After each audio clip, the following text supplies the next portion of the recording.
The New South Wales Government has announced that effective from the 19th of May, rental reforms will come into effect.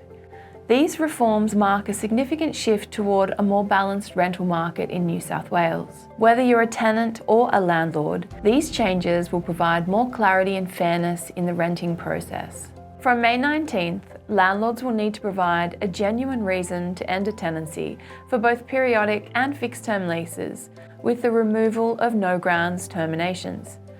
This will exclude reasons such as where a renter is at fault because of breach of lease, damage to the property, or non-payment of rent.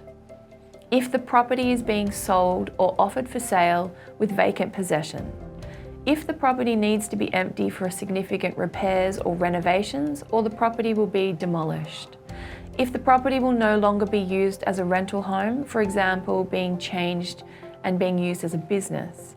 If the landlord or their family intend to move in. If the renter lives in the property as part of their employment and their employment has ended. If the renter is no longer eligible for an affordable or transitional housing program, or the property is purpose-built student accommodation and the renter is no longer a student. If the property is part of a key worker housing program and needs to be used by a key worker like a teacher, health worker, or the police.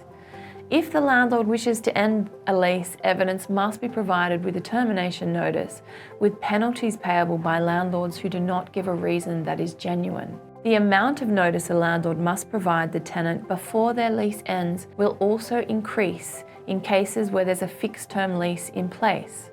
The notice will increase from 30 days to 60 days if the lease was 6 months or less, and 90 days if the lease was more than 6 months.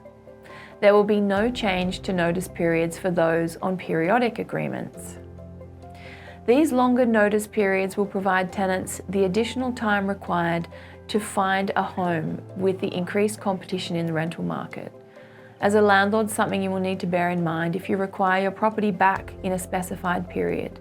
The new reforms will make it easier for tenants to have pets in their home. A tenant will be able to apply to keep a pet, with the landlord only able to decline for certain reasons. Landlords will need to respond to a pet request within 21 days. If they do not respond, the pet will be automatically approved.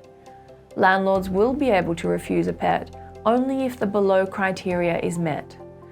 There would be too many animals at the property is unsuitable for the animal because of fencing, a lack of open space, or because it would harm its welfare. The animal is likely to cause more damage than the bond could repair. The landlord also lives at the property, like in a duplex.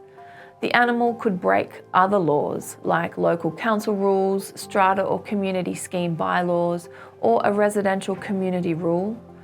The renter did not agree to a reasonable condition for keeping the animal.